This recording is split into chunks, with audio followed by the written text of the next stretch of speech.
ಎಲ್ಲರಿಗೂ ನಮಸ್ಕಾರ. ಥಟ್ ಅಂತ ಹೇಳಿ ಕ್ವಿಜ್ ಕಾರ್ಯಕ್ರಮಕ್ಕೆ ತಮಗೆಲ್ಲ ಸ್ವಾಗತ.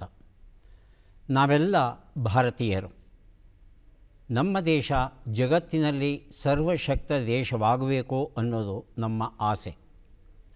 ನಮ್ಮ ದೇಶ ಸರ್ವಶಕ್ತವಾಗಬೇಕಾದರೆ ನಮ್ಮ ದೇಶದಲ್ಲಿ ಎಲ್ಲರೂ ಚುನಾವಣೆಯಲ್ಲಿ ಭಾಗವಹಿಸಬೇಕು.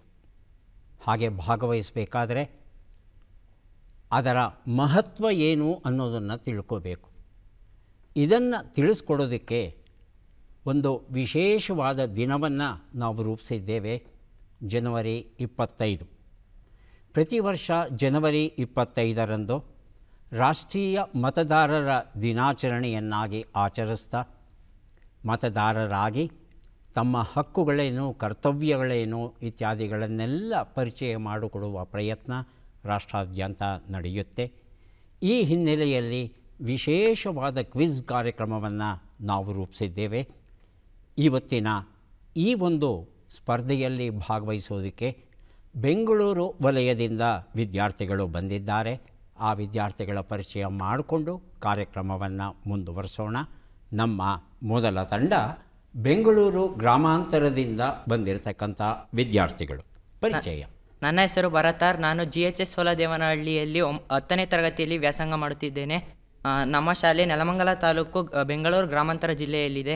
ನನ್ನ ತಂದೆ ಹೆಸರು ರವಿಕುಮಾರ್, ನನ್ನ ತಾಯಿ ಹೆಸರು ಮಂಗಳ. ಎಲ್ಲರಿಗೂ ನಮಸ್ಕಾರ. ನನ್ನ ಹೆಸರು ಅಭಿಷೇಕ್ ಬಿಕೆ. ನಾನು 10ನೇ ತರಗತಿಯಲ್ಲಿ ಓದುತ್ತಿದ್ದೇನೆ. ಬೆಂಗಳೂರು ಗ್ರಾಮಾಂತರ ಜಿಲ್ಲೆಯ ನೆಲಮಂಗಲ ತಾಲೂಕಿನ GHS ಸೋಲದೇವನಹಳ್ಳಿಯಲ್ಲಿ ವ್ಯಾಸಂಗ ಮಾಡುತ್ತಿದ್ದೇನೆ. ನನ್ನ ತಂದೆ ಹೆಸರು ಕೃಷ್ಣಪ್ಪ, ನನ್ನ ತಾಯಿ ಹೆಸರು ಪದ್ಮ. ನನ್ನ ಗುರಿ IAS ಅಧಿಕಾರಿ. ತುಂಬ ಸಂತೋಷ. ಬೆಂಗಳೂರು ಗ್ರಾಮಾಂತರ ತಂಡಕ್ಕೆ ಸ್ವಾಗತವನ್ನು ಕೋರ್ತಾ ಇದ್ದೇವೆ. ಶುಭವಾಗಲಿ ತಮಗೆ. ಮುಂದಿನ ತಂಡ ಚಿಕ್ಕಬಳ್ಳಾಪುರ ಜಿಲ್ಲೆಯಿಂದ ಬಂದಿರತಕ್ಕಂಥ ವಿದ್ಯಾರ್ಥಿಗಳು. ಎಲ್ಲರಿಗೂ ನಮಸ್ಕಾರಗಳು. ನನ್ನ ಹೆಸರು ಕೀರ್ತನ. ನಾನು ಚಿಕ್ಕಬಳ್ಳಾಪುರ ಜಿಲ್ಲೆಯ ಗುಡಿಬಂಡೆ ತಾಲೂಕಿನ ಆದರ್ಶ ವಿದ್ಯಾಲಯದಲ್ಲಿ ವ್ಯಾಸಂಗ ಮಾಡುತ್ತಿದ್ದೇನೆ. ನನ್ನ ಹೆಸರು ಯಶವಂತ್.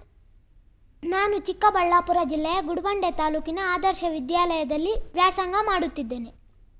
ಚಿಕ್ಕಬಳ್ಳಾಪುರ ಜಿಲ್ಲಾ ತಂಡಕ್ಕೆ ಸ್ವಾಗತವನ್ನು ಕೋರ್ತಾ ಇದ್ದೇವೆ. ಶುಭವಾಗಲಿ ತಮಗೆ. ನಮ್ಮ ಮೂರನೆಯ ತಂಡ ಚಿತ್ರದುರ್ಗ ಜಿಲ್ಲೆಯಿಂದ ಬಂದಿದ್ದಾರೆ. ತಮ್ಮ ಪರಿಚಯ: ಎಲ್ಲರಿಗೂ ನಮಸ್ಕಾರ. ನನ್ನ ಹೆಸರು ಮಮತಾ. ಹಿರಿಯೂರು ತಾಲೂಕಿನ ಚಿತ್ರದುರ್ಗ ಜಿಲ್ಲೆಯ ಕರ್ನಾಟಕ ಪಬ್ಲಿಕ್ ಶಾಲೆಯಲ್ಲಿ 9ನೇ ತರಗತಿ ವ್ಯಾಸಂಗ ಮಾಡುತ್ತಿದ್ದೇನೆ. ನನ್ನ ತಂದೆ ಹೆಸರು ಹನುಮಂತಪ್ಪ, ನನ್ನ ತಾಯಿ ಹೆಸರು ಲತಾ, ಮಾರ್ಗದರ್ಶಕಿ ಶಿಕ್ಷಕಿ ಹೆಸರು ಕನಕಲಕ್ಷ್ಮಿ ಮೇಡಮ್. ಎಲ್ಲರಿಗೂ ಧನ್ಯವಾದಗಳು. ನನ್ನ ಹೆಸರು ಪ್ರಿಯಾಸಿ. ನಾನು 9ನೇ ತರಗತಿಯಲ್ಲಿ ಓದುತ್ತಿದ್ದೇನೆ. ಕರ್ನಾಟಕ ಪಬ್ಲಿಕ್ ಸ್ಕೂಲಲ್ಲಿ ಓದುತ್ತಿದ್ದೇನೆ. ನಮ್ಮ ಮಾರ್ಗದರ್ಶಕರು ಕನಕಲಕ್ಷ್ಮಿ ಟೀಚರ್.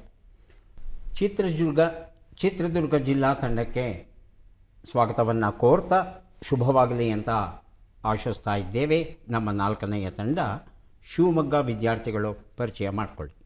ಎಲ್ಲರಿಗೂ ನಮಸ್ತೆ. ನನ್ನ ಹೆಸರು ಅಕ್ಷತಾ. ನನ್ನ ತಂದೆಯ ಹೆಸರು ಉದಯ್ ಕುಮಾರ್. ನನ್ನ ತಾಯಿಯ ಹೆಸರು ಸುರೇಖಾ. ನಾನು 9ನೇ ತರಗತಿಯನ್ನು ಸರ್ಕಾರಿ ಪ್ರೌಢಶಾಲೆ ಹೊಸೂರು ಗುಡ್ಡೇಕೆರೆಯಲ್ಲಿ ವ್ಯಾಸಂಗ ಮಾಡುತ್ತಿದ್ದೇನೆ. ನನ್ನ ಹೆಸರು ಶ್ರೀರಕ್ಷಾ.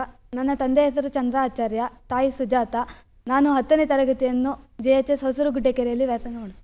ಶಿವಮೊಗ್ಗ ಜಿಲ್ಲಾ ತಂಡಕ್ಕೆ ಸ್ವಾಗತವನ್ನು ಕೋರ್ತಾ ಇದ್ದೇವೆ. ಶುಭವಾಗಲಿ ತಮಗೆ. 4 ತಂಡಗಳು ಸಿದ್ಧವಾಗಿದ್ದರೆ ಒಂದು ಸಲ ನಿಯಮಗಳನ್ನು ನೋಡಿ ಕಾರ್ಯಕ್ರಮವನ್ನು ಮುಂದುವರಿಸೋಣ. ನಮ್ಮ ನಿಯಮಗಳು: ಒಟ್ಟು 15 ಬಹು ಆಯ್ಕೆಯ ಪ್ರಶ್ನೆಗಳು. ಪ್ರತಿ ಸರಿ ಉತ್ತರಕ್ಕೆ 10 ಅಂಕಗಳು. ಆಯ್ಕೆಗಳು ಬರುವ ಮೊದಲೇ ಬಜರ್ ಒತ್ತಿ ಸರಿ ಉತ್ತರ ನೀಡಿದರೆ 20 ಅಂಕಗಳು.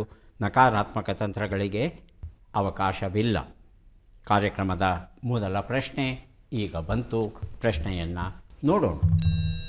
ನಮ್ಮ ಭಾರತದ ಪ್ರಸ್ತುತ ಉಪರಾಷ್ಟ್ರಪತಿಗಳ ಹೆಸರೇನು? ಬೆಂಗಳೂರು ಗ್ರಾಮಾಂತರ ಹಾಗೂ ಚಿತ್ರದುರ್ಗ. ಜಗದೀಪ್ ಧನ್ಕರ್. ಹೇಳಿ. ಚಿತ್ರದುರ್ಗ ಅದೇ ಹೆಸರ. ಆಯ್ಕೆಗಳನ್ನು ನೋಡೋಣ. ವಜೂಭಾಯಿ ರೂಢಭಾಯಿ ವಾಲಾ, ರಾಮನಾಥ್ ಕೋವಿಂದ್, ಜಗದೀಪ್ ಧನ್ಕರ್, ಓಂ ಬಿರ್ಲಾ. ತಾವು ಹೇಳ್ತಾ ಇರೋದು ಜಗದೀಪ್ ಧನ್ಕರ್ ಅಂತ. ಪರೀಕ್ಷೆ ಮಾಡ್ಬೋದಾ? ಪರೀಕ್ಷಿಸೋಣ. ಜಗದೀಪ್ ಧನ್ಕರ್ ಉತ್ತರ ಸರಿಯಾಗಿದೆ. ಈ ಉತ್ತರವನ್ನು ಮೊದಲು ಕೊಟ್ಟದ್ದು ಬೆಂಗಳೂರು ಗ್ರಾಮಾಂತರ ವಿದ್ಯಾರ್ಥಿಗಳು. ತಮಗೆ 20 ಅಂಕಗಳು ದೊರೀತಾ ಇವೆ. BSc LLB ಪದವಿಯನ್ನು ಪಡೆದಿದ್ದಾರೆ. ಮೂಲತಃ ವಕೀಲರು. ರಾಜಕಾರಣಿಗಳಾಗಿಯೂ ಸಹ ಅವರು ಪ್ರಸಿದ್ಧಿಗೆ ಬಂದು ಈಗ ಉಪರಾಷ್ಟ್ರಪತಿಗಳಾಗಿದ್ದಾರೆ.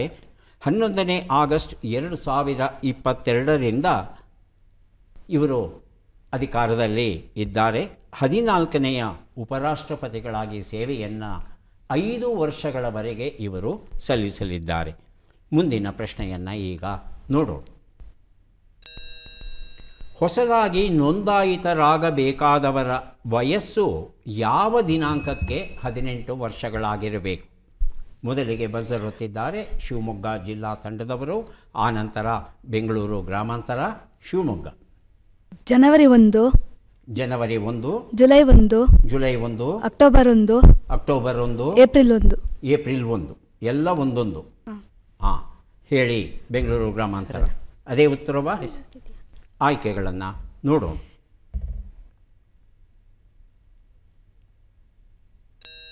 ಆಯ್ಕೆಗಳು: 1ನೇ ಜನವರಿ ಮತ್ತು ಅಕ್ಟೋಬರ್, 1ನೇ ಅಕ್ಟೋಬರ್, 1ನೇ ಏಪ್ರಿಲ್ ಮತ್ತು 1ನೇ ಜುಲೈ, 26 ಜನವರಿ ಮತ್ತು 15 ಆಗಸ್ಟ್, 2 ಅಕ್ಟೋಬರ್ ಮತ್ತು 30 ಜನವರಿ. ಆಯ್ಕೆಗಳನ್ನು ನೋಡೋಣ. 1 ಮತ್ತು 2 ಸರಿಯಾಗಿದೆ, 1 ಮತ್ತು 3 ಸರಿಯಾಗಿದೆ, 2 ಮತ್ತು 4 ಸರಿಯಾಗಿದೆ, ಎಲ್ಲವೂ ಸರಿಯಾಗಿದೆ. ಈಗ ಉತ್ತರ ಕೊಡೋದಕ್ಕೆ ಪ್ರಯತ್ನ ಪಡಿ ಶಿವಮೊಗ್ಗ. 1 ಮತ್ತು 2. 1 ಮತ್ತು 2. ಆಯ್ಕೆ 1 ಸರಿಯಾಗಿದೆಯಾ? ಆಯ್ಕೆ 1. ಹಾಂ, ಹೇಳಿ ಬೆಂಗಳೂರು ಗ್ರಾಮಾಂತರ. ಸರಿಯಾಗಿದೆ. ಉತ್ತರವನ್ನು ನೋಡೋಣ.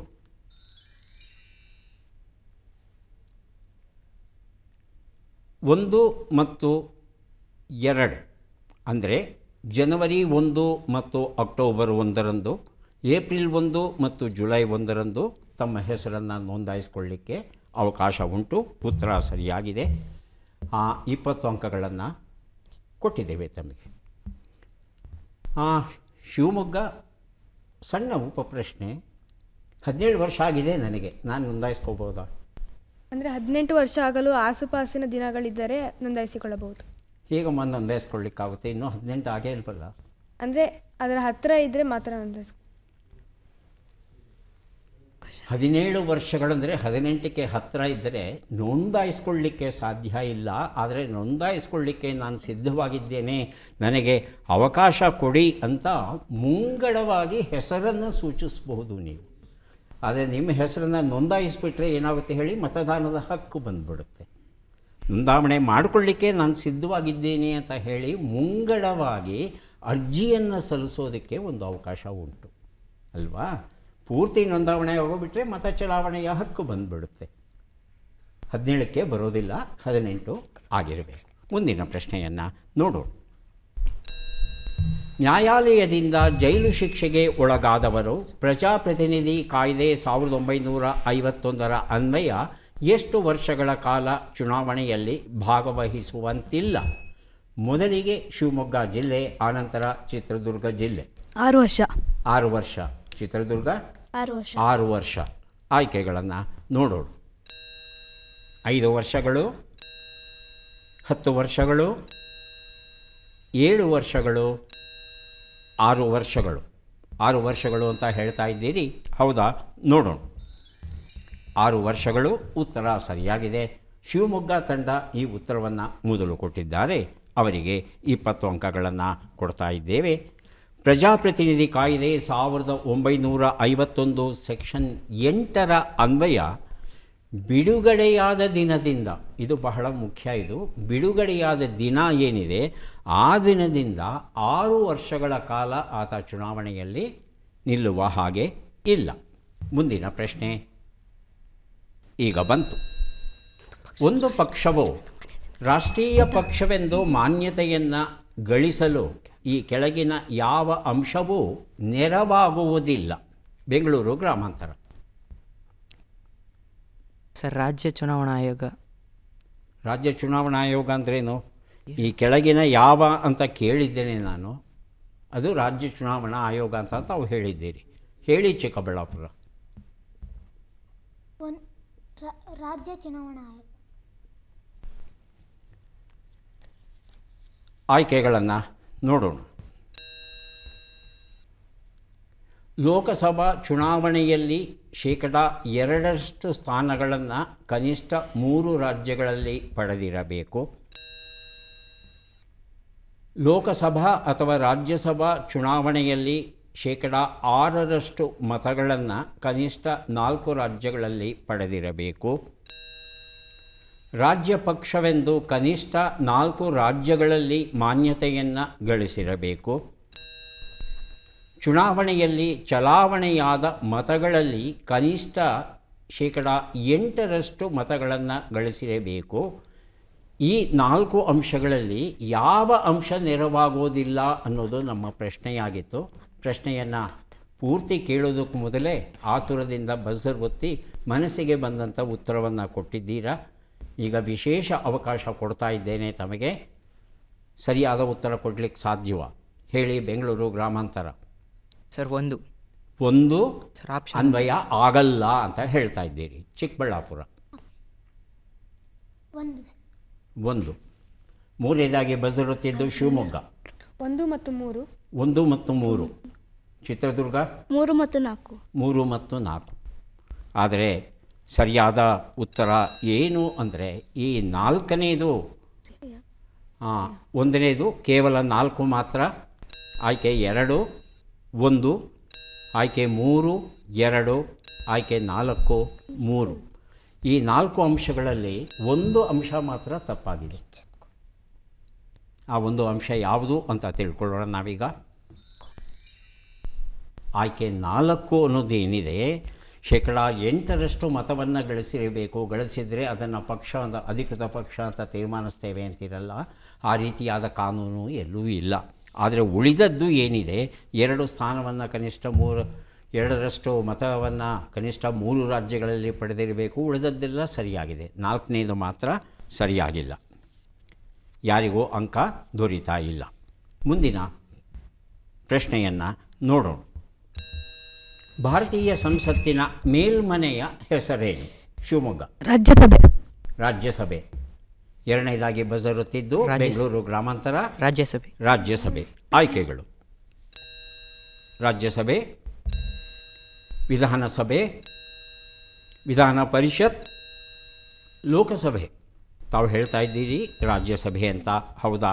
ನೋಡೋಣ. ರಾಜ್ಯಸಭೆ ಉತ್ತರ ಸರಿಯಾಗಿದೆ. 20 ಅಂಕಗಳು ದೊರೀತಾ ಇದೆ ಶಿವಮೊಗ್ಗ ತಂಡಕ್ಕೆ. ಭಾರತೀಯ ರಾಜ್ಯಗಳ ಸದಸ್ಯರಿಂದ ರೂಪುಗೊಂಡಂಥ ಸಭೆ ರಾಜ್ಯಸಭೆ. 233 ರಾಜ್ಯ ಮತ್ತು ಕೇಂದ್ರಾಡಳಿತ ಪ್ರದೇಶದಿಂದ ಚುನಾಯಿತರಾದವರು ಇರ್ತಾರೆ. ನಮ್ಮ ಸಂವಿಧಾನದ ಆರ್ಟಿಕಲ್ 80ರ ಅನ್ವಯ 12 ಸದಸ್ಯರನ್ನು ನಾಮನಿರ್ದೇಶನ ಮಾಡಲಿಕ್ಕೆ ಅವಕಾಶ ಉಂಟು. ಸಾಹಿತ್ಯ, ಕಲೆ, ಕ್ರೀಡೆ, ವಿಜ್ಞಾನ, ಸಾಮಾಜಿಕ ಸೇವೆಗಳಿಂದ ಆಯ್ಕೆಯಾದವರನ್ನು ನಾಮನಿರ್ದೇಶನ ಮಾಡಬಹುದು. ಜಗದೀಪ್ ಧನ್ಕರ್ ಅವರು ಸದ್ಯಕ್ಕೆ ಅಧ್ಯಕ್ಷರಾಗಿದ್ದಾರೆ. ಅಂಕಗಳನ್ನು ಒಮ್ಮೆ ನೋಡಿ ಮುಂದುವರಿಯೋಣ. ಶಿವಮೊಗ್ಗ ಜಿಲ್ಲಾ ತಂಡದವರು 60 ಅಂಕಗಳನ್ನು, ಚಿತ್ರದುರ್ಗ ಹಾಗೂ ಚಿಕ್ಕಬಳ್ಳಾಪುರ ಅವರು ಇನ್ನೂ ಖಾತೆಯನ್ನು ತೆರೆಯಬೇಕಾಗಿದೆ. ಬೆಂಗಳೂರು ಗ್ರಾಮಾಂತರ ತಂಡದವರು 20 ಅಂಕಗಳನ್ನು ಗಳಿಸಿದ್ದಾರೆ. ಮುಂದಿನ ಪ್ರಶ್ನೆ: ಇವುಗಳಲ್ಲಿ ಯಾವ ಕ್ರಮಗತಿಯ ಅನ್ವಯ ಮತ ಚಲಾವಣೆಯ ಪ್ರಕ್ರಿಯೆಯು ನಡೆಯುತ್ತದೆ? ಶಿವಮೊಗ್ಗ ಜಿಲ್ಲೆ ಗುರುತಿಸುವಿಕೆ, ಸಹಿ, ಶಾಹಿ ಮತದಾನ. ಚಿತ್ರದುರ್ಗ ಜಿಲ್ಲೆ, ಚಿಕ್ಕಬಳ್ಳಾಪುರ ಜಿಲ್ಲೆ ಗುರುತಿಸುವಿಕೆ, ಸಹಿ, ಶಾಹಿ ಬೆರಳಿಗೆ ಶಾಹಿ ಹಾಕೋದು, ಮತದಾನ ಮಾಡೋದು. ಇನ್ನೊಂದು ಸಲ ಹೇಳಪ್ಪ. ಗುರುತಿಸುವಿಕೆ, ಸಹಿ, ಶಾಯಿ, ಮತದಾನ. ತಮ್ಮ ಉತ್ತರ ಸರ್ ಸೇಮ್ ಸರ್. ಇವರು ಹೇಳಿದ್ದು ಸರಿಯಾಗಿದೆಯಾ? ಆಯ್ಕೆಗಳನ್ನು ನೋಡೋಣ. ಸಹಿ ಗುರುತಿಸುವಿಕೆ, ಶಾಯಿ ಮತದಾನ. ಗುರುತಿಸುವಿಕೆ, ಶಾಯಿ, ಸಹಿ ಮತದಾನ. ಗುರುತಿಸುವಿಕೆ, ಮತದಾನ, ಸಹಿ, ಶಾಯಿ. ಗುರುತಿಸುವಿಕೆ, ಸಹಿ, ಶಾಯಿ, ಮತದಾನ. ಇಷ್ಟು ಉತ್ತರಗಳು ನಮ್ಮಲ್ಲಿ ಉಂಟು. ತಾವು ಹೇಳ್ತಾ ಇದ್ದೀರಿ ಆಯ್ಕೆ 4 ಸರಿ ಇದೆ ಅಂತ. ಸರಿಯಾ? ನೋಡೋಣ. ಉತ್ತರ ಸರಿಯಾಗಿದೆ. ಆದರೆ ವಿಶ್ವಾಸಪೂರ್ವಕವಾಗಿ ಶಿವಮೊಗ್ಗ ಜಿಲ್ಲಾ ತಂಡದವರು ಕೊಡೋದಕ್ಕೆ ಸ್ವಲ್ಪ ಹಿಂದೆ ಬಿದ್ದರು. ವಿಶ್ವಾಸದಿಂದ ಹೇಳಿದವರು ಚಿಕ್ಕಬಳ್ಳಾಪುರ ಜಿಲ್ಲಾ ತಂಡದವರು. ಆದರೂ ಸಹ ನಿಯಮದ ಅನ್ವಯ ಶಿವಮೊಗ್ಗ ಜಿಲ್ಲಾ ತಂಡಕ್ಕೆ 20 ಅಂಕಗಳನ್ನು ಕೊಡ್ತಾ ಇದ್ದೇವೆ. ಮುಂದಿನ ಪ್ರಶ್ನೆಯನ್ನು ನೋಡೋಣ. ಒಂದು ರಾಜ್ಯದ ಮುಖ್ಯಮಂತ್ರಿಯು ಯಾವ ಸ್ಥಿತಿಯಲ್ಲಿ ರಾಷ್ಟ್ರಪತಿಗಳ ಚುನಾವಣೆಯಲ್ಲಿ ಮತ ಚಲಾಯಿಸಲು ಸಾಧ್ಯವಿಲ್ಲ? ಮೊದಲಿಗೆ ಚಿತ್ರದುರ್ಗ, ಆನಂತರ ಬೆಂಗಳೂರು ಗ್ರಾಮಾಂತರ. ವಿಧಾನ ಪರಿಷತ್ತಿನ ಸದಸ್ಯರಾಗಿದ್ದರೆ. ಹೇಳಿ. ಬೆಂಗಳೂರು ಗ್ರಾಮಾಂತರ. ಸರ್, ಮುಖ್ಯಮಂತ್ರಿಯು ವಿಧಾನ ಪರಿಷತ್ನಿಂದ ಆಯ್ಕೆಯಾಗಿದ್ದರೆ ಅವರು ಮತ ಚಲಾಯಿಸಲು ಸಾಧ್ಯವಿಲ್ಲ. ಆಯ್ಕೆಗಳನ್ನು ನೋಡೋಣ. ವಿಧಾನಸಭೆಯ ಸದಸ್ಯ, ವಿಧಾನಸಭೆಯಲ್ಲಿ ಬಹುಮತವಿಲ್ಲ, ವಿಧಾನ ಪರಿಷತ್ತಿನ ಸದಸ್ಯ, ಸ್ವಯಂ ಅಭ್ಯರ್ಥಿಯಾಗಿದ್ದರೆ. ಈ 4 ಉತ್ತರಗಳುಂಟು. ತಾವು ಹೇಳ್ತಾ ಇದ್ದೀರಿ ವಿಧಾನ ಪರಿಷತ್ತಿನ ಸದಸ್ಯರಾಗಿದ್ದರೆ ಅವರು ರಾಷ್ಟ್ರಪತಿಗಳ ಚುನಾವಣೆಯಲ್ಲಿ ಭಾಗವಹಿಸೋದಕ್ಕೆ ಅವಕಾಶ ಇಲ್ಲ ಅಂತ. ಸರಿಯಾ? ನೋಡೋಣ. ಉತ್ತರ ಸರಿಯಾಗಿದೆ. ಈ ಉತ್ತರವನ್ನು ಮೊದಲು ಕೊಟ್ಟದ್ದು ಚಿತ್ರದುರ್ಗ ಜಿಲ್ಲಾ ವಿದ್ಯಾರ್ಥಿಗಳು. ಅವರಿಗೆ 20 ಅಂಕಗಳನ್ನು ಕೊಡ್ತಾ ಇದ್ದೇವೆ. ಮುಂದಿನ ಪ್ರಶ್ನೆಯನ್ನು ನೋಡೋಣ. ಲೋಕಸಭೆಯಲ್ಲಿ ಸರ್ಕಾರವನ್ನು ರಚಿಸಲು ಅಗತ್ಯವಾದ ಬಹುಮತ ಎಷ್ಟು? ಮೊದಲಿಗೆ ಶಿವಮೊಗ್ಗ, ಆನಂತರ ಚಿತ್ರದುರ್ಗ. 173. 173. ಹೌದಾ? ಇದು ಕರ್ನಾಟಕವೋ ಅಥವಾ ದಿಲ್ಲಿಯೋ, ದೇಶವೋ? ಹಾಂ, ಹೇಳಿ. ಚಿತ್ರದುರ್ಗ 272. 272. ಆಯ್ಕೆಗಳನ್ನು ನೋಡೋಣ.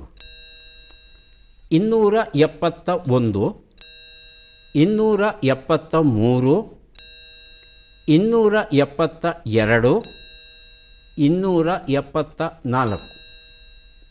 ಇದು ನಮ್ಮಲ್ಲಿ ಇರ್ತಕ್ಕಂಥ ಆಯ್ಕೆಗಳು. 272 ಅಂತ ತಾವು ಹೇಳಿದ್ದೀರಿ. ಸರಿಯಾ? ನೋಡೋಣ.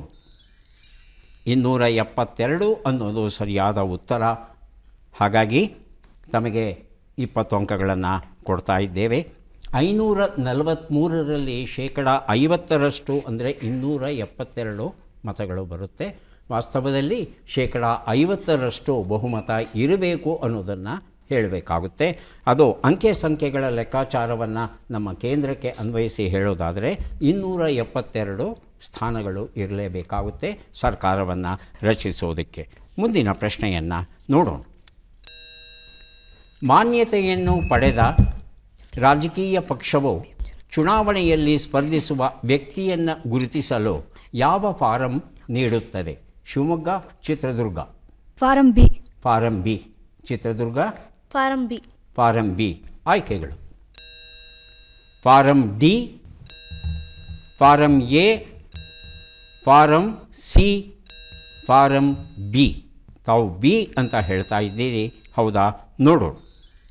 ಫಾರಂ ಬಿ ಅನ್ನೋದು ಸರಿಯಾದ ಉತ್ತರ ಆಗಿತ್ತು. ಈ ಉತ್ತರ ಕೊಟ್ಟವರು ಶಿವಮೊಗ್ಗ ವಿದ್ಯಾರ್ಥಿಗಳು. ಅವರಿಗೆ 20 ಅಂಕಗಳನ್ನು ಕೊಡ್ತಾ ಇದ್ದೇವೆ. ಫಾರಂ ಎ ಮತ್ತು ಫಾರಂ ಬಿ ಅಂತ ಇರುತ್ತೆ. ಈ ಎರಡೂ ಫಾರಂಗಳನ್ನು ಪಕ್ಷ ಏನಿದೆ ಅದು ಆಯೋಗಕ್ಕೆ ಸಲ್ಲಿಸುತ್ತೆ. ಫಾರಂ ಎ ಅನ್ವಯ ಫಾರಂ ಬಿಗೆ ಯಾರು ಅರ್ಹರು ಅನ್ನೋ ಗುರುತಿಸುವ ಅಧಿಕಾರ ಪಕ್ಷದಲ್ಲಿ ಯಾರಿಗಿದೆ ಅನ್ನೋ ಮಾಹಿತಿ ಕೊಡುತ್ತೆ ಫಾರಂ ಎ. ಫಾರಂ ಬಿ ಯಾವ ಕ್ಷೇತ್ರದಲ್ಲಿ ಯಾವ ಅಭ್ಯರ್ಥಿಯನ್ನು ಅಧಿಕೃತವಾಗಿ ನಮ್ಮ ಪಕ್ಷ ಆಯ್ಕೆ ಮಾಡಿದೆ ಅನ್ನೋ ವಿಚಾರವನ್ನು ಫಾರಂ ಬಿ ತಿಳಿಸುತ್ತೆ. ಹಾಗಾಗಿ ಇಲ್ಲಿ ಫಾರಂ ಬಿ ಅನ್ನೋದು ಸರಿಯಾದ ಉತ್ತರ ಆಗಿತ್ತು. ಮುಂದಿನ ಪ್ರಶ್ನೆ ಈಗ ಬಂತು. ಈ ಕೆಳಗಿನ ಯಾರಿಗೆ ಸರ್ವೀಸ್ ವೋಟರ್ಸ್ ಅನ್ವಯವಾಗುತ್ತದೆ? ಹೇಳಿ. ಬೆಂಗಳೂರು ಗ್ರಾಮಾಂತರ. Sir, voter I D card ತಂದಿಲ್ದವರು.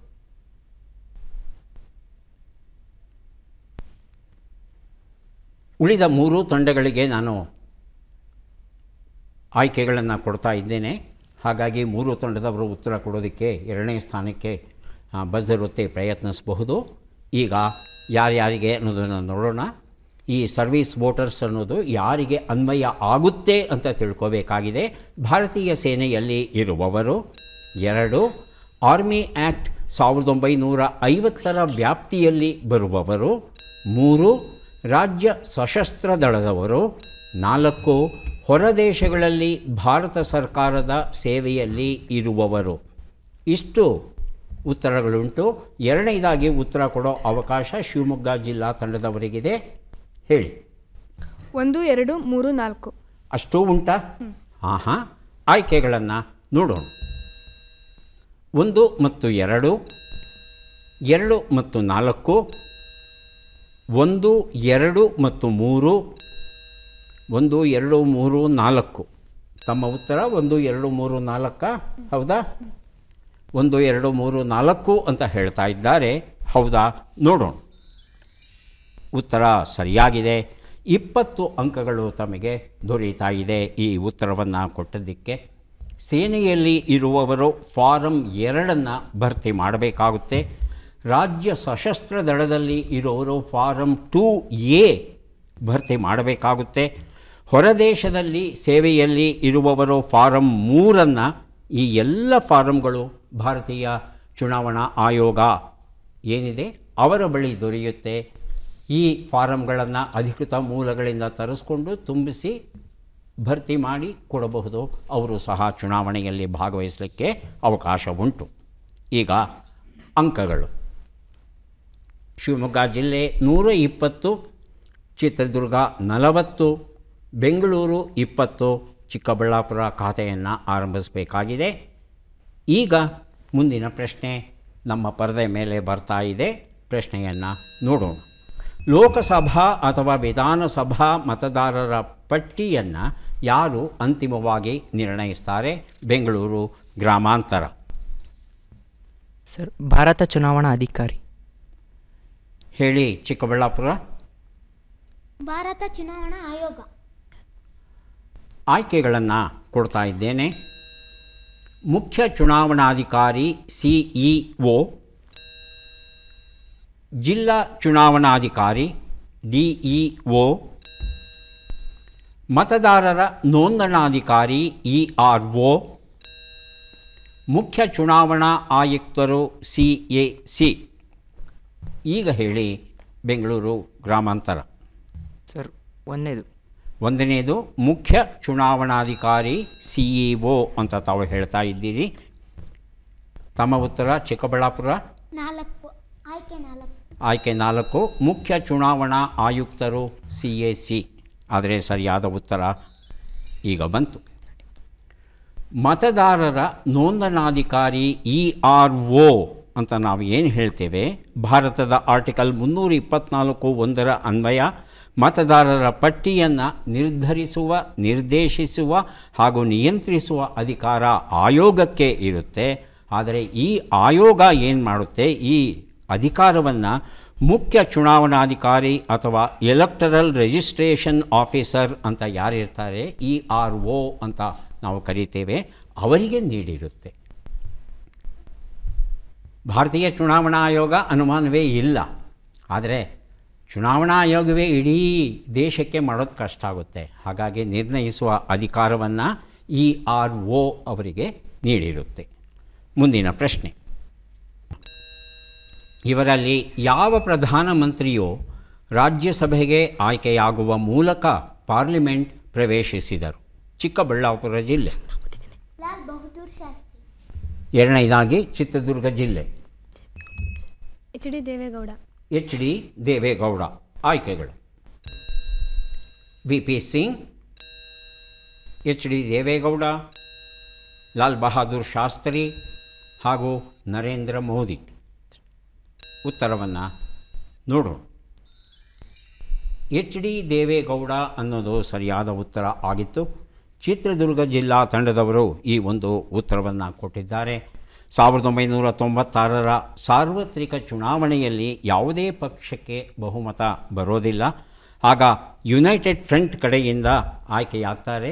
Karnataka ರಾಜ್ಯದ ಮುಖ್ಯಮಂತ್ರಿಗಳಾಗಿದ್ದಂಥ HD ದೇವೇಗೌಡ ಇವರು ರಾಜ್ಯಸಭೆಗೆ ಆಯ್ಕೆಯಾಗಿ ನಮ್ಮ ದೇಶದ 11ನೆಯ ಪ್ರಧಾನಿಗಳಾಗಿ ಇವರು ಸೇವೆಯನ್ನು ಸಲ್ಲಿಸ್ತಾರೆ. ಮುಂದಿನ ಪ್ರಶ್ನೆಯನ್ನು ನೋಡೋಣ. ಚುನಾವಣೆಗೆ ಸ್ಪರ್ಧಿಸಿ ಸೋತ ವ್ಯಕ್ತಿ ತಾನು ಕಟ್ಟಿದ ಠೇವಣಿಯನ್ನು ಹಿಂಪಡೆಯಲು ಕನಿಷ್ಠ ಎಷ್ಟು ಮತಗಳನ್ನು ಪಡೆಯಬೇಕು? ಮೊದಲಿಗೆ ಬಜ್ಜರುತ್ತಿದ್ದಾರೆ ಶಿವಮೊಗ್ಗ ಜಿಲ್ಲೆಯವರು, ಆ ನಂತರ ಚಿಕ್ಕಬಳ್ಳಾಪುರ. ಆರನೇ ಒಂದರಷ್ಟು ಸಿಂಧು ಮತದ. ಆರನೇ ಒಂದರಷ್ಟು ಪೂರ್ತಿ ಉತ್ತರ ಹೇಳಿ ಇನ್ನೊಂದ್ಸಲ. ಆರನೇ ಒಂದರಷ್ಟು ಸಿಂಧು ಮತದಾನ. ಸಿಂಧು ಮತಗಳು. ಚಿಕ್ಕಬಳ್ಳಾಪುರ. ಆರನೇ ಒಂದರಷ್ಟು ಮತಗಳು ಪಡಿಬೇಕು. ಒಟ್ಟಿಗೆ ಆರನೇ ಒಂದರಷ್ಟು ಬಂದರೆ ಸಾಕು. ಆಯ್ಕೆಗಳನ್ನು ನೋಡೋಣ. ಆರನೇ ಒಂದರಷ್ಟು ಚಲಾಯಿತ ಸಿಂಧು ಮತಗಳು, ಆರನೇ ಒಂದರಷ್ಟು ಚಲಾಯಿತ ಒಟ್ಟು ಮತಗಳು, ನಾಲ್ಕನೇ ಒಂದರಷ್ಟು ಚಲಾಯಿತ ಅಸಿಂಧು ಮತಗಳು, ನಾಲ್ಕನೇ ಒಂದರಷ್ಟು ಚಲಾಯಿತ ಸಿಂಧು ಮತಗಳು. ಉತ್ತರವನ್ನು ನೋಡೋಣ. ಆರನೇ ಒಂದರಷ್ಟು ಚಲಾಯಿತ ಸಿಂಧು ಮತಗಳು ಅನ್ನೋದು ಬಹಳ ಮುಖ್ಯ, ಒಟ್ಟಾರೆ ಮತಗಳಲ್ಲ. ಆ ಒಟ್ಟಾರೆ ಮತಗಳಲ್ಲಿ ತಿರಸ್ಕೃತ ಮತಗಳನ್ನೆಲ್ಲ ತೆಗಿಬೇಕಾಗುತ್ತೆ. ವ್ಯಾಲಿಡ್ ವೋಟ್ಸ್ ಅಂತ ನಾವು ಹೇಳ್ತೇವೆ. ಅದರಲ್ಲಿ ಆರನೇ ಒಂದರಷ್ಟು ಬಂದಿರಬೇಕು.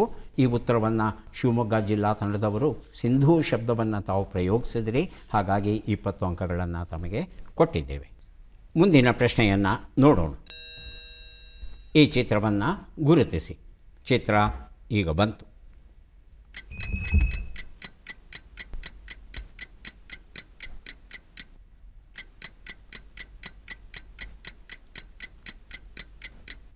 ಮೊದಲಿಗೆ ಬಜರುತ್ತಿದ್ದಾರೆ ಚಿಕ್ಕಬಳ್ಳಾಪುರ ತಂಡದವರು, ಆನಂತರ ಎರಡನೇದಾಗಿ ಶಿವಮೊಗ್ಗ ಅವರು. ಚಿಕ್ಕಬಳ್ಳಾಪುರ. ನೋಟ. ನೋಟ. ಶಿವಮೊಗ್ಗ. ನೋಟ. ನೋಟ. ಆಯ್ಕೆಗಳು: LOTA, SOTA, NOTA, POTA. Chikkaballapur. ಆಯ್ಕೆ 3. ಉತ್ತರವನ್ನು ನೋಡೋಣ. ನೋಟ ಉತ್ತರ ಸರಿಯಾಗಿದೆ. NOTA ಇದು ನೋಟ ಅಂತ ವಾಡಿಕೆಯಲ್ಲಿ ಹೇಳ್ತೇವೆ. ನನ್ ಆಫ್ ದಿ ಎಬೌವ್ ಅನ್ನೋದು ಅಂದರೆ ನನ್ನ ಮತ ಯಾರಿಗೂ ಇಲ್ಲ ಎನ್ನುವ ಒಂದು ಅಭಿಪ್ರಾಯವನ್ನು ಸೂಚಿಸುವಂತಹ ಚಿಹ್ನೆ ಇದು. ನಮ್ಮ ದೇಶದಲ್ಲಿ ಜಾರಿಗೆ ಬರೋದಕ್ಕಿಂತ ಮೊದಲು ಈ ರೀತಿಯ ವ್ಯವಸ್ಥೆ Greece, Ukraine, Spain, Colombia, Russia, ಬಾಂಗ್ಲಾದೇಶಗಳಲ್ಲಿ ಬಳಕೆಗೆ ಈಗಾಗಲೇ ಬಂದಿದೆ. ಹಾಗಾಗಿ ಲೆಕ್ಕಕ್ಕೆ ಬರದೇ ಇರತಕ್ಕಂಥ ಈ ಮತಗಳ ಪ್ರಮಾಣ 2014 ಚುನಾವಣೆಯಲ್ಲಿ ಸುಮಾರು 60 ಲಕ್ಷ ಮತಗಳು ಇದ್ದುವಂತೆ. ಅಂದರೆ ಇವರು ಯಾರೂ ಸಹ ಪ್ರತಿನಿಧಿಗಳು ಆಗೋದಕ್ಕೆ ಅಗತ್ಯವಾದ ಅರ್ಹತೆಯನ್ನು ಪಡೆದಿಲ್ಲ ಎನ್ನುವ ವಿಚಾರವನ್ನು ಸೂಚಿಸುತ್ತೆ ನೋಟ ಎನ್ನುವ ಈ ಒಂದು ಚಿಹ್ನೆ. ಮುಂದಿನ ಪ್ರಶ್ನೆ. ಈ ಚಿತ್ರದಲ್ಲಿರುವವರನ್ನು ಗುರುತಿಸಿ. ಚಿತ್ರ